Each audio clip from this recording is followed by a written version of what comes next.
Episode 2 की शुरुआत past Jason year 1403 से होती है, जहां सर्वेंट मिन्यो एक हाउस की सफाई करती है। उसके हाथ काफ़ी ड्राई हो जाते हैं, लेकिन उसके बाद भी वो अपना काम नहीं छोड़ती। तभी वहां दो सर्वेंट आ जाती हैं और उसे बुली करने की कोशिश करती हैं। वो उसके नाम का मजाक उड़ाती हैं और उसे लो क्लास भी बुलाती हैं। उनमें से एक उसे हिट भी करती है, जिसकी वजह से मिन्यो के सर पर चोट लग जाती है। तभी एक और हाउसकीपर चुनड्योक वहां आ जाता है और उन्हें वहां से भगा देता है। वो मिन्यो की फिक्र करता है। स्ट्रीम के पास जब मिन्यो लॉन्ड्री करती है, तब उसे अपनी पास मेमोरीज याद आती हैं, जब वो एक नोबल लेडी हुआ करती थी और आज़ाद थी। वो हमेशा से ही काफ़ी अच्छा गाती थी, लेकिन एक दिन उसके पास खबर पहुंचती है कि उसके फादर लॉर्ड मिन को देशद्रोह के आरोप में गिरफ्तार कर लिया गया है, जिसके बाद उसके फादर और मदर दोनों को जान से ख़त्म कर दिया जाता है। मिन्यो को एज अ सर्वेंट लॉर्ड किम को बेच दिया जाता है। ये सब याद करके मिन्यो वही सॉन्ग गाना शुरू कर देती है जो वो अक्सर अपनी मदर के सामने गाती थी। म्यूजिशियन पार्क्योन जंगल में अलग अलग बर्ड्स की आवाज़ सुनता है और अपनी डायरी में उनके बारे में नोट करता है। वो मिन्यो के सॉन्ग की आवाज़ सुनकर वहाँ तक पहुँच जाता है जहाँ मिन्यो अकेले में गा रही होती है। मिन्यो को जब पार्क्योन की आहट लगती है, वो घबरा जाती है और उसकी लॉन्ड्री स्ट्रीम में बहने लगती है। वो लॉन्ड्री स्ट्रीम में बहने से बचाने के लिए उसमें चली जाती है। पार्क्योन उसे स्ट्रीम में डूबने से बचाता है और बाहर निकाल कर किनारे पर लाता है। जब मिन्यो को होश आता है, वो फौरन अपनी लॉन्ड्री लेकर वहां से चली जाती है। पार्क्योन को हैरत होती है कि उसने उसे उसकी मदद करने के लिए शुक्रिया भी नहीं कहा। वो मिन्यो को फॉलो करता है। भीगने की वजह से मिन्यो कांपती है। ये देखकर पार्क्योन उसे अपना रोप देता है ताकि वो खुद को कवर कर सके, लेकिन मिन्यो इनकार कर देती है। तभी मिन्यो की वजह से रोप जमीन में गिर जाता है। वो पार्क्योन से कहती है कि वो उसे ये साफ करके वापस लौटा देगी। यो मिन्यो से बताती है कि अगर वो इस स्ट्रीट से राइट मुड़ेगा तो उसे एक मिनिस्टर का हाउस मिलेगा जिसमें बड़ा सा पेड़ लगा हुआ है और वो वहां आकर उससे रोप ले सकता है। पार्क्योन उससे उसके फादर का नेम पूछता है, जिस पर वो जवाब देती है कि उस जैसी लोली लाइफ वालों के पास फैमिली क्लैन नहीं होते। तभी कुछ लोगों से उसे टक्कर न लगे, इसलिए पार्क्योन उसे ग्रैब कर लेता है। मिन्यो फौरन पार्क्योन से दूरी बनाती है और चली जाती है। लेटर पार्क्योन मिन्यो के बारे में सोचकर मुस्कुराता है। रात में वो मिनिस्टर के घर जाता है। मिन्यो उसे उसका रोप देने बाहर निकलती है। पार्क्योन कहता है कि उसका रोप एकदम नया लग रहा है और उसका नाम पूछता है। वो उसे अपना नेम मिन्यो जंग बताकर घर में वापस चली जाती है। पार्क्योन उससे और बात करना चाहता था, लेकिन वो ऐसा नहीं कर पाता। अगले दिन सुबह एक बार फिर से काम के वक्त वही दो सर्वेंट्स मिन्यो को परेशान करने की कोशिश करती हैं। वो दूर से उस पर टमाटर फेंकती हैं, लेकिन तभी पार्क्योन बीच में आ जाता है और मिन्यो पर हुआ हमला खुद पर ले लेता है। ये देखकर दोनों सर्वेंट्स हैरान रह जाती हैं और डर भी जाती हैं। दोनों फौरन पार्क्योन से माफ़ी मांगती हैं और अपनी सफाई देने की कोशिश करती हैं। पार्क्योन उनसे कहता है कि उन्होंने उस पर टमाटर फेंका तो माफ़ी मांग रही हैं, लेकिन मिन्यो पर फेंकना उन्हें सही लगा था। वो उनसे आइंदा से ध्यान रखने को कहता है और बताता है कि वो मिन्यो को अपने साथ कहीं ले जा रहा है। ये सुनकर दोनों हैरान रह जाती हैं। मिन्यो पार्क्योन से पूछती है कि वो उसे कहाँ ले जा रहा है। रास्ते में ली वॉन दोनों को साथ जाते देखता है और खुश नहीं होता।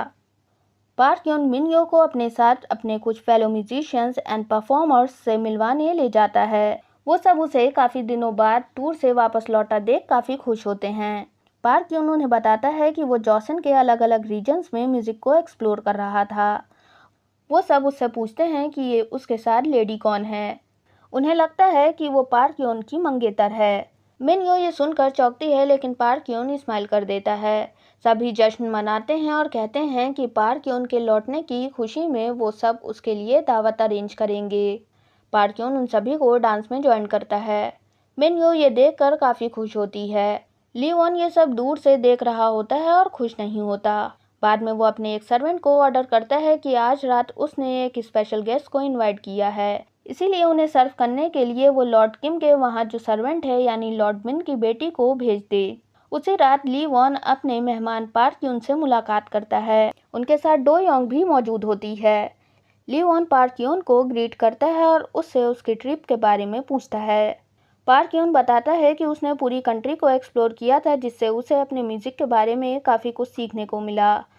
वो बताता है कि उसने म्यूज़िक के बारे में क्लाउन्स और म्यूजिशियन से सीखा है। उन्होंने उसे बताया कि उसकी म्यूज़िक की टोन कुछ खास नहीं है, क्योंकि वो शायद उसे प्ले करते करते उसका आदी हो गया था, इसीलिए बोरिंग फीलिंग महसूस होती है। लीवॉन कहता है कि आखिर वो कौन सा क्लाउन था जिसने उससे ऐसे बात करने की हिम्मत की, और अगर वो कहे तो वो उसे जान से ख़त्म करा देगा। पार्क यून स्माइल करता है और कहता है कि जब किसी से कुछ सीखने को मिलता है तो उसका स्टेटस उसके लिए कोई मायने नहीं रखता। ली वॉन डो योंग से पार्क यून के फ्यूचर के बारे में कुछ बताने को कहता है। डो योंग बताती है कि पार्क यून हाल में किसी न्यू पर्सन से मिला है, लेकिन वो ये नहीं बता सकती कि ये इंसान उसके लिए गुड लक लाएगा या मिसफॉर्च्यून। ली वॉन ये सुनकर कहता है कि उसके जैसी शामन भी पार्क यून के सामने एक यंग गर्ल की तरह बिहेव कर रही है। वो कहता है कि वो पार्क यून से जानना चाहेगा कि हर वुमेन उसे कैसे पसंद करने लगती है। तभी वो सर्वेंट को कॉल करता है ड्रिंक सर्व करने के लिए। ड्रिंक्स लेकर मिन्यो उनके सामने आती है। पार्क यून उसे देखकर माय लेडी बुलाता है। ली वॉन कहता है कि वो किसी न्यू पर्सन से मिला था, कहीं ये वही तो नहीं। वो बताता है कि उसने मार्केट प्लेस में रीमर सुनी थी कि एक म्यूजिशियन और सर्वेंट को एक दूसरे से मोहब्बत हो गई है, इसीलिए उसने स्पेशल मिनियो को यहाँ बुलाया है। पार्क यून कहता है तब तो उसे मिनियो को अपने मेहमान की तरह बुलाना चाहिए था। ली वॉन कहता है कि वो एक सर्वेंट को अपने गेस्ट की तरह इनवाइट नहीं कर सकता था, और बताता है कि मिनियो लॉर्ड किम के घर की सर्वेंट है। डो योंग बताती है कि कैसे मिनियो के फादर लॉर्ड मिन ने देश के साथ गद्दारी की थी, जिसके बाद उसके पेरेंट्स को मार दिया गया था और उसे एज सर्वेंट बेच दिया गया था। ली वॉन बताता है कि अगर उसके फादर ने ऐसा ना किया होता तो आज मिनियो उसकी वाइफ होती। वो मिनियो से पार्क यून से माफ़ी मांगने को कहता है, ये बात उससे छुपाने के लिए, और उससे पार्क यून को ड्रिंक पोर करने को कहता है। मिनियो काफ़ी हर्ट फील करती है और कहती है कि उसे अभी तक ड्रिंक्स पोर करने के एटिक्स नहीं पता हैं, इसीलिए वो ऐसा नहीं कर पाएगी। ली वॉन उस पर चिल्लाता है कि वो उसे कैसे रिफ्यूज़ कर रही है, लेकिन मिनियो उन्हें एक्सक्यूज़ करके वहाँ से चली जाती है। पार्क यून भी कहता है कि आज का दिन अच्छा नहीं था और वो भी वहाँ से उन्हें अकेला छोड़कर चला जाता है। ली वॉन को काफ़ी गुस्सा आता है। डो योंग ली वॉन को बताती है कि मिनियो पोंग वोल्डैंग के लिए कंप्लीट डिसऑर्डर क्रिएट करेगी, साथ ही ली वॉन और म्यूजिशियन पार्क यून के लिए भी। प्रेजेंट डे कोरिया 2021 में म्यूजिशियन पार्क यून के बेहोश होने के बाद मिनियो उसे अपने रूम में ले आती है। पार्क यून को होश आता है और वो पूछता है कि वो कहाँ है। मिनियो जवाब देती है कि वो जन्नत में है। वो उसे घबराने से मना करती है और बताती है कि ये उसका रूम है। मिनियो पूरा हिसाब कैलकुलेट करती है और पार्क यून से उसे $450 देने को कहती है, जो अब तक उसकी वजह से उसने खर्च कर दिए थे। पार्क यून शर्मिंदा फील करता है कि उसकी वजह से मिनियो को इतनी परेशानी हुई। मिनियो कहती है कि वो उसे कार्ड के थ्रू या एटीएम से कैसे मनी ट्रांसफ़र करेगा, और वो उसे बिल्कुल भी डिस्काउंट नहीं देगी। पार्क यून पूछता है कि क्या वो मनी के बारे में बात कर रही है। वो मिनियो को अपनी ड्रेस से 2 एंटिक्स गोल्ड टर्टल्स निकाल कर देता है और कहता है कि इसकी कीमत काफ़ी ज़्यादा है, जितना मिनियो सोच भी नहीं सकती। मिनियो ये देखकर हैरान होती है। वो सवाल करती है कि क्या उसका कोई बड़ा एक्सीडेंट हुआ था, उसे कुछ याद है या नहीं। पार्क यून को कुछ भी याद नहीं होता कि उसके साथ क्या हुआ था। मिनियो कहती है कि वो यूएफओस और एलियंस पर यकीन कर सकती है। वो ये भी मान सकती है कि इस पूरे यूनिवर्स में सिर्फ वो दोनों ही रह रहे हैं। वो सवाल करती है कि इतनी बड़ी दुनिया में पार्क यून उसे ही क्यों मिला। पार्क यून पूछता है कि क्या वो अपने नेबर्स जॉसन के बारे में जानती है। मिनियो कंफ्यूज हो जाती है और उसे लगता है कि पार्क यून नॉर्थ कोरिया के बारे में बात कर रहा है। तभी मिनियो की लैंडलेडी बाहर से आवाज़ें लगाना शुरू कर देती है और उससे रेंट देने को कहती है। तभी मिनियो के दिमाग में एक आइडिया आता है और वो वही एंटीक टर्टल्स लेकर अपने रूम से बाहर उनके पास जाती है। मिनियो वो टर्टल्स अपनी लैंडलेडी को दे देती है। लैंडलेडी को लगता है कि वो ज़रूर उससे मजाक कर रही है। मिनियो उन्हें यकीन दिलाती है कि ये एकदम असली गोल्ड टर्टल्स हैं। लैंडलेडी जब एंटिक्स को ध्यान से देखती है तो उसे वो काफ़ी वैल्यूएबल लगते हैं और वो उन्हें अपने पास रख लेती है। लैंडलेडी का हस्बैंड मिनियो से सवाल करता है कि आखिरकार उसके पास ये एंटिक्स कहाँ से आए। मिनियो उन्हें बताती है कि जब वो माउंटेन्स पर गई थी तो उसे ये एंटिक्स वहाँ की स्ट्रीम से मिले थे। लैंडलेडी उसे बताती है कि इसकी कीमत लगभग उसके 2 मंथ्स के रेंट के बराबर होगी। मिन्यो और उनके बीच डील फाइनल हो जाती है। बाद में जब मिन्यो अपने रूम जाती है तो वो काफ़ी खुश होती है और पार्क यून को खाने के लिए कुछ देती है। पार्क यून इतना भूखा होता है कि वो उसके काफ़ी ढेर सारे फूड पैकेजेस खा जाता है।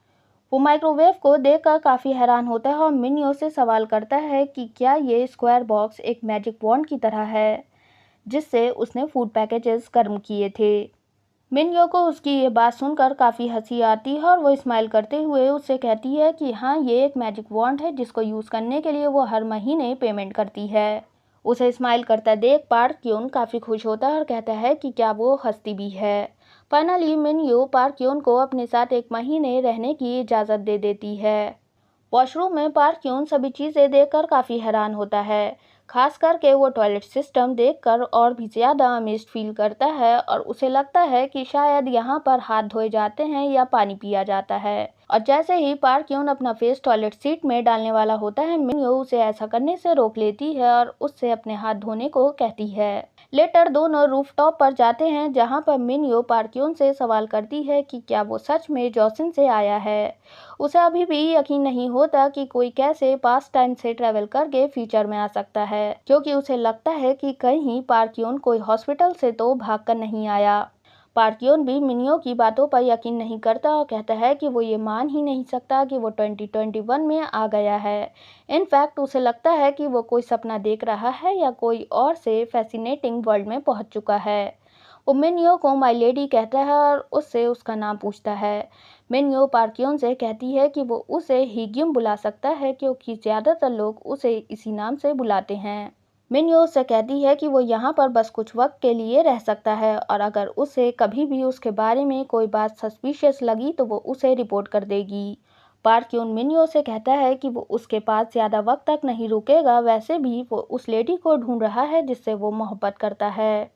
मिन्यो कहती है कि शायद आराम करने के बाद पार्क यून को अपनी मेमोरीज याद आ जाएं। वो उसे बताती है कि जैसे जॉसिन में 7 इयर्स के बाद गर्ल्स एंड बॉयज़ एक साथ नहीं सो सकते, वैसे ही प्रेजेंट डे कोरिया में भी ये रूल फॉलो किया जाता है। पार्क यून उसकी बात सुनकर चौंकता है और कहता है कि ऐसा कोई भी रूल उसके वहाँ फॉलो नहीं किया जाता। मिन्यो उसे एक टेंट दिखाती है और कहती है कि ये काफ़ी कंफर्टेबल है, जिस पर पार्क यून उससे कहता है कि ठीक है, वो यहाँ सो सकती है और वो अंदर रूम में सो जाएगा। मिन्यो उससे कहती है कि क्या वो चाहता है कि वो उसे यहाँ से बाहर निकाल दे और ऐसा मजाक करने से मना करती है। मिन्यो पार्क यून को अपना गिटार दिखाती है जिसे देखकर वो काफ़ी चौंकता है और उससे पूछता है कि ये क्या है। मिन्यो उसे समझाती है कि ये एक म्यूजिकल इंस्ट्रूमेंट है, जिस पर पार्क यून उससे रिक्वेस्ट करता है कि वो उसे गिटार प्ले करके दिखाए। मिन्यो उससे पूछती है कि क्या उसके पास कोई सॉन्ग रिक्वेस्ट है जो वो उसके लिए प्ले कर सके। पार्क यून उससे कहता है कि क्या वो मस्ट यू को प्ले कर सकती है। मिन्यो उससे कहती है कि अब वो भी इस सॉन्ग के बारे में जानता है। पार्क यून को ये जानकर खुशी होती है कि मिन्यो को भी इस सॉन्ग के बारे में मालूम है। मिन्यो उससे हंसते हुए कहती है कि बिल्कुल भी नहीं, लेकिन अब वो अपनी पसंद का कोई सॉन्ग प्ले करेगी। मिन्यो अपनी पसंद का सॉन्ग गाना और उसे गिटार पर प्ले करना शुरू करती है। वो वही सॉन्ग गाती है जो पास में जॉसिन एरा में मिन्यो भी गाती थी। उसका सॉन्ग सुनकर पार्क यून को पास की मेमोरीज के कुछ फ्लैशेस नज़र आते हैं। उसे अपने और मिन्यो के पास के कुछ सीन्स नज़र आते हैं और साथ ही वो देखता है कि वो जंगल के थ्रू भाग रहा होता है ताकि वो वक्त रहते आग में फंसी मिन्यो को बचा सके। सॉन्ग खत्म होने के बाद मिन्यो उसे गुड बाय कहकर अपने रूम में चली जाती है और यहीं पर एपिसोड 2 एंड हो जाता है।